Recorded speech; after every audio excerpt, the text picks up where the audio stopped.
राजधानी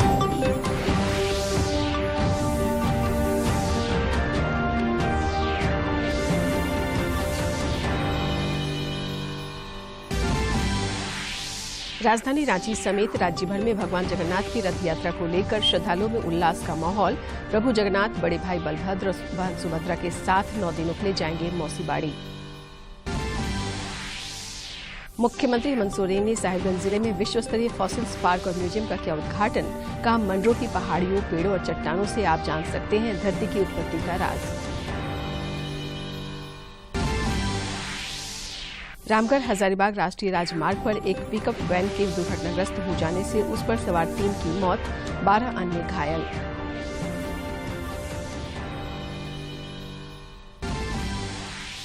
और झारखंड के विभिन्न हिस्सों में मानसून सक्रिय, 4 जुलाई तक बारिश की संभावना। अधिकतम तापमान में आएगी गिरावट।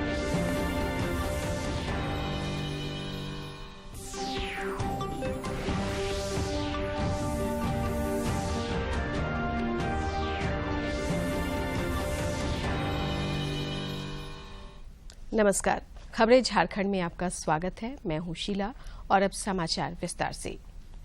विश्व प्रसिद्ध पुरी रथ यात्रा आज उड़ीसा के जगन्नाथपुरी में शुरू हो गई है। भगवान जगन्नाथ, बड़े भाई बलभद्र और बहन सुभद्रा के विग्रहों की 9 दिन की रथ यात्रा में हजारों श्रद्धालु भाग ले रहे हैं। रथ यात्रा के सुचारू संचालन के लिए सुरक्षा के व्यापक प्रबंध किए गए हैं। लिए निकलेंगे। भगवान जगन्नाथ अपने विशाल रथ नंदी घोष पर सवार होकर गुंडीचा मंदिर यानी अपनी मौसी के घर जाएंगे। वहां पर 7 दिनों तक विश्राम करने के बाद तीनों भाई बहन अपने धाम पुरी वापस लौटते हैं। वहीं रथ यात्रा के लिए सुरक्षा के पुख्ता इंतजाम किए गए हैं। ये अहमदाबाद में क्योंकि 145वां हम कह सकते हैं जन्म मनाया जा रहा है। जब हम भगवान जगन्नाथ की बात करते हैं तो यहाँ से ये यात्रा निकाली जा रही है। और हम जानते हैं कि कोरोना काल की वजह से 2 साल तक यात्रा जो थी वो रुकी हुई थी और आप श्रद्धालुओं का हुजूम, उनका हर्ष उल्लास, उनकी खुशी देख सकते हैं कि भगवान जगन्नाथ के प्रति उनकी जो अपार श्रद्धा है और विश्वास है वो इस यात्रा के प्रति भक्तजन दर्शाने की कोशिश करते हैं। ये ताज़ा तस्वीरें आप देख रहे हैं अहमदाबाद से, जहां भगवान जगन्नाथ की यात्रा निकाली जा रही है।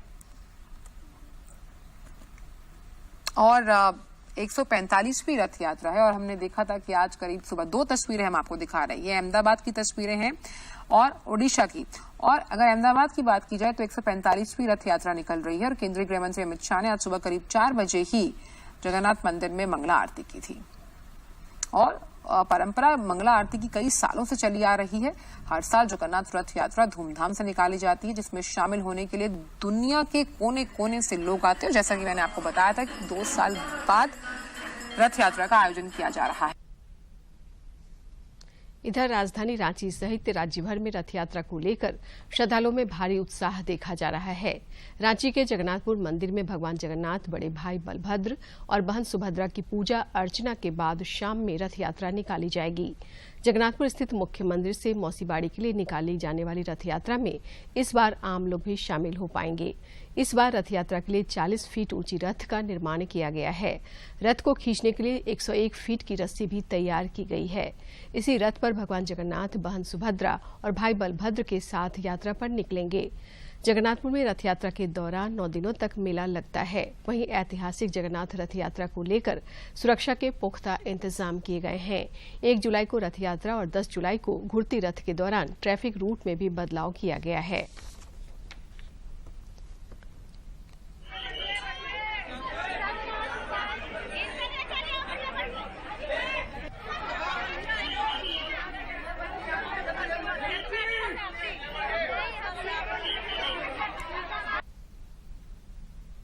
राष्ट्रपति रामनाथ कोविंद ने ट्वीट कर देशवासियों को रथ यात्रा की शुभकामनाएं दी हैं। मेरी कामना है कि महाप्रभु जगन्नाथ के आशीर्वाद से सभी के जीवन में सुख, शांति और समृद्धि का संचार हो।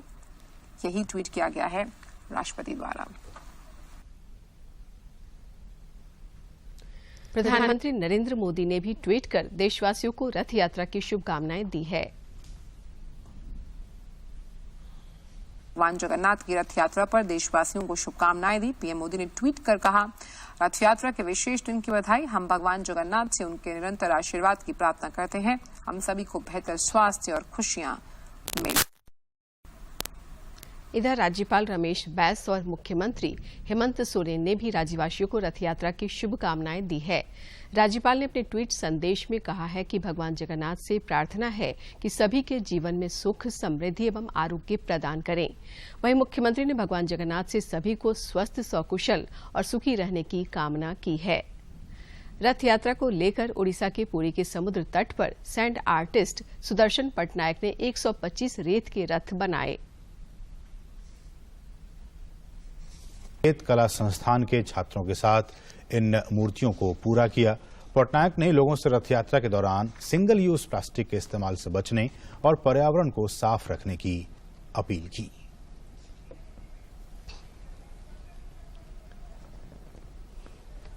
तो आंचल, जैसा कि हमने कहा कि इस सैंड आर्टिस्ट ने भी ये अपील की है कि जो सिंगल यूज प्लास्टिक है उसका आप कम से कम प्रयोग करें। बिल्कुल, और ये जैसा कि आपने भी कहा और हम मान रहे हैं, और ये हमारी नैतिक जिम्मेदारी है हमारे आने वाली जो नस्लें हैं, पीढ़ियां हैं, उनके लिए कि हम उनके लिए पर्यावरण के नाम पर क्या छोड़कर जाते हैं।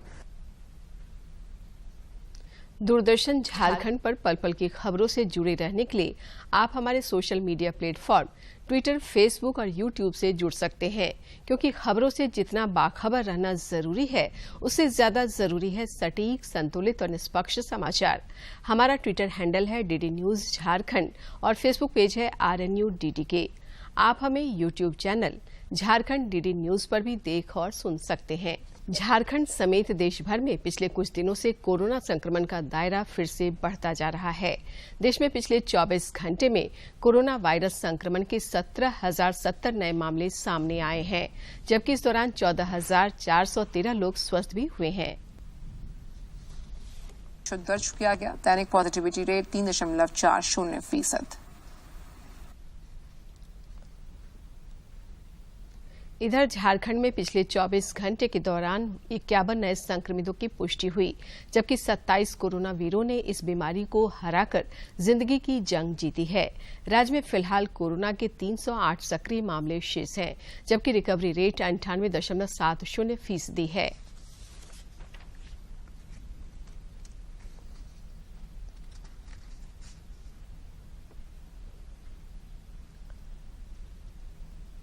कोरोना के खिलाफ जारी जंग में टीकाकरण अभियान में देश ने एक और नया कीर्तिमान स्थापित किया है। केंद्रीय स्वास्थ्य मंत्रालय के अनुसार देश में अब तक 197 करोड़ 74 लाख से अधिक कोविड रोधी टीके लगाए जा चुके हैं। अब सबसे प्रभावी हथियार के रूप में शुरू किए गए टीकाकरण अभियान के तहत देश में अब तक 197 करोड़ से अधिक टीकों की खुराक गिरिडीह में घर के दहलीज से बाहर कदम रखकर महिलाएं आत्मनिर्भर बन रही हैं। सरकार से आर्थिक सहायता प्राप्त कर स्वावलंबी बन रही महिलाएं अब घर के खर्चे में भी हाथ बटा रही हैं और उनका साथ दे रही हैं स्वयंसेवी संस्थाएं। गिरिडीह जिले के उग्रवाद प्रभावित डुमरी प्रखंड के पोरया गांव की पूजा आज किसी की मोहताज नहीं है। घर में बेरोजगार बैठकर रहना उन्हें अच्छा नहीं लगा। उसने स्वयं सहायता समूह की महिलाओं से जुड़कर साबुन, वॉशिंग पाउडर और हैंड वॉश बनाने का काम शुरू किया। पूजा की तरह अन्य महिलाओं ने भी घर की दहलीज लांघकर काम शुरू किया और आज 10,000 रुपए महीना कमा रही हैं। मेरे पास कोई काम नहीं था, लेकिन यहाँ के काम करते हैं, सर्फ साबुन बनाने के हैंड वॉश बनाते हैं। मेरे पास कोई रोजगार नहीं था, अब रोजगार मेरे पास है, अपना घर चला सकते हैं खुद का कमाई से और हम बहुत खुश हैं।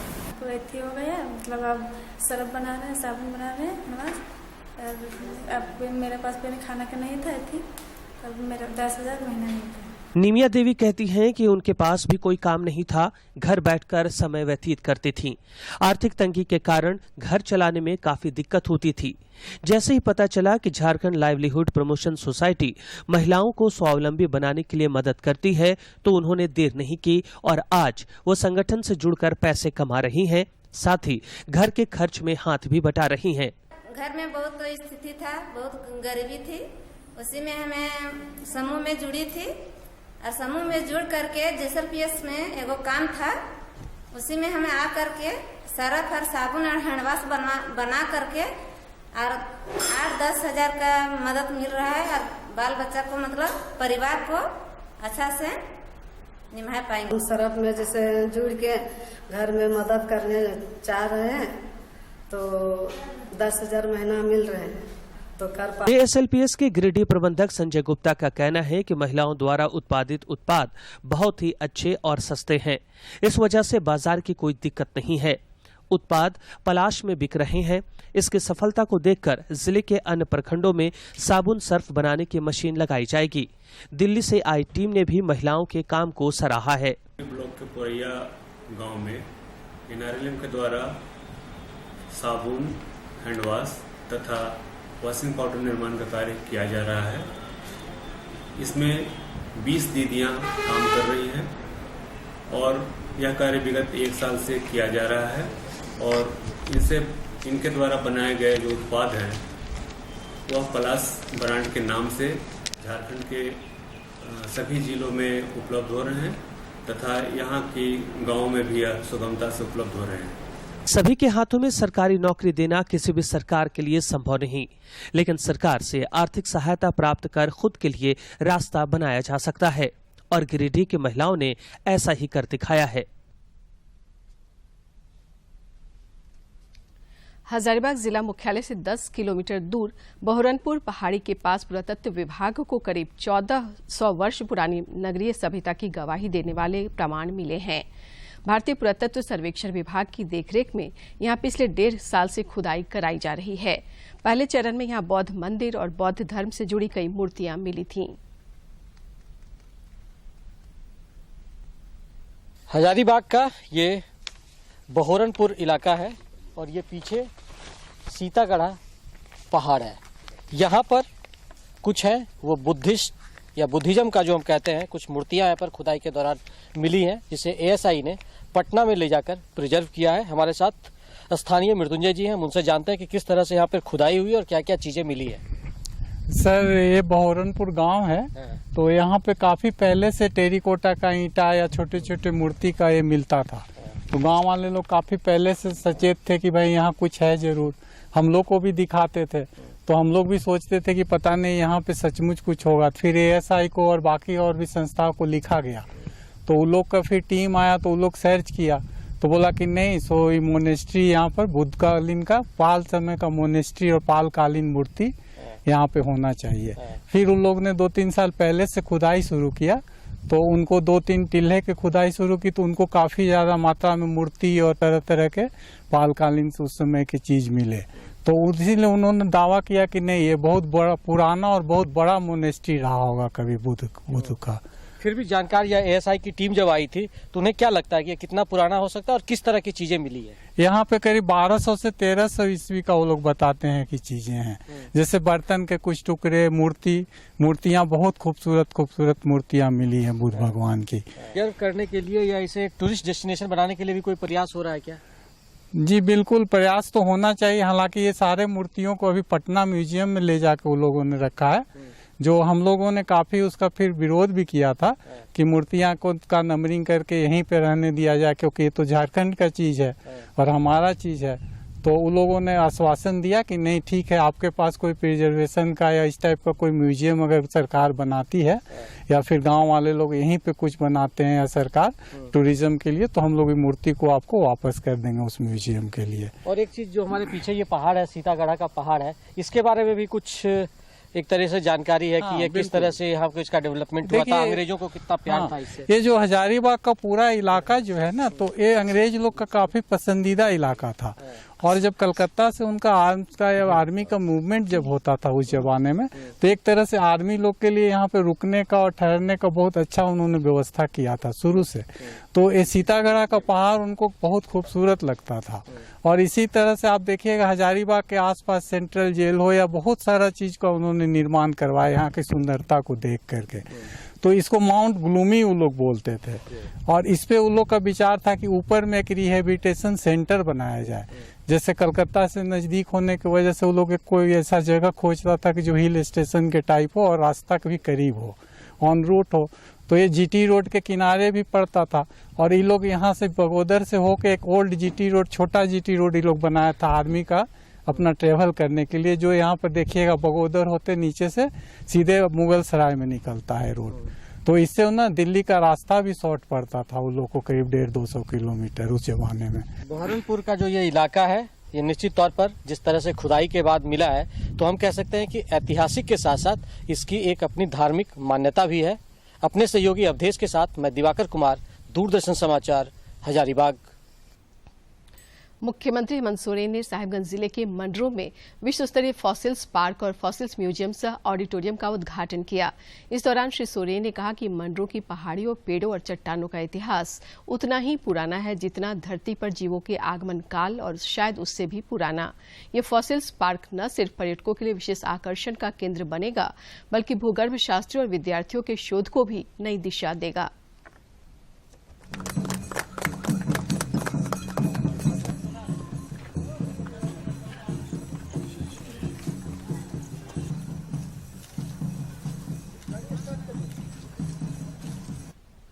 कि नोंडेरन असामाजिक व्यवस्था, असामाजिक तत्व को नुआ को तितिर बितिर कते को बड़ी है तहन नुआ नुआ धरती, नुआ मानवा, नुआ दिसोम रे इतिहास बंचा दो लगी जे आपे पे भूमिका पे दो का निश्चित रूप से आपे को अड़ी सरहाव और इंग्लैंड पे गना तेहन थोड़ा अड़ी कौन ते समय लगी है कहा इंग अड़ी उसारा बल्कि नोडे सेम कहते के नोआ मंडरो नोआ फॉसिल पार्क बखरा मीटन विशेष बैठक दो कहते नोडे तीना मौत ते नोडे ना विकास हुई दड़े और नोआ आडे पासे रेन होड़ को चिकाते विकास हुआ नोआ बखरा लगी नोडे हे कते नोआ घोषणा आया। असम की सिस्टा संस्था ने झारखंड में 3 दिवसीय एक्सपोजर विजिट किया। इस असम की मनरेगा कर्मियों की टीम ने झारखंड में मनरेगा एवं ग्रामीण विकास के कार्यों को देखा और समझा। टीम द्वारा बोकारो, खूंटी और रांची जिला में मनरेगा कार्यों के क्रियान्वयन के बारे में जानकारी हासिल की गई।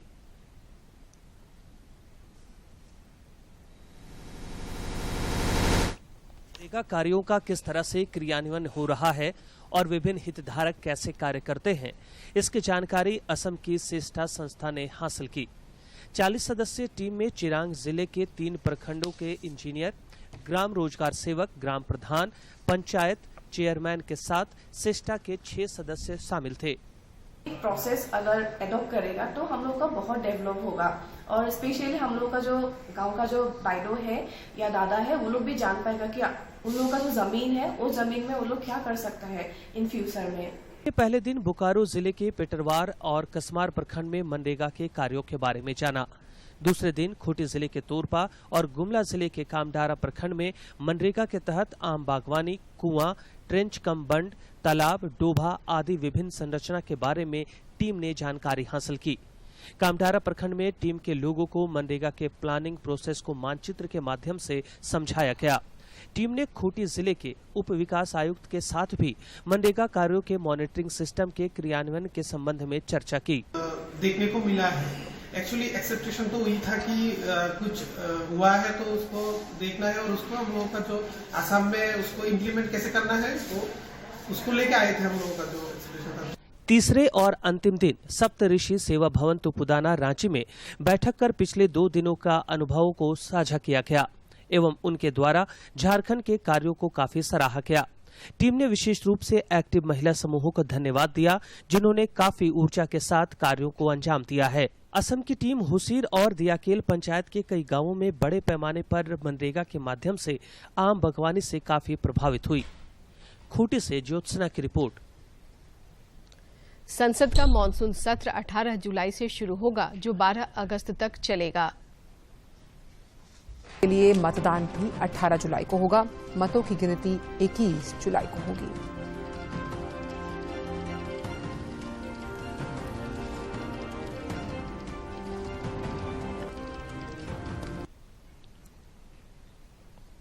18 जुलाई को होने वाले राष्ट्रपति चुनाव के लिए नामांकन पत्रों की जांच का काम पूरा कर लिया गया है। जांच में एनडीए प्रत्याशी द्रौपदी मुर्मू और यूपीए प्रत्याशी यशवंत सिन्हा का नामांकन वैध पाया गया। Fulfill all the requirements of a valid nomination. 1.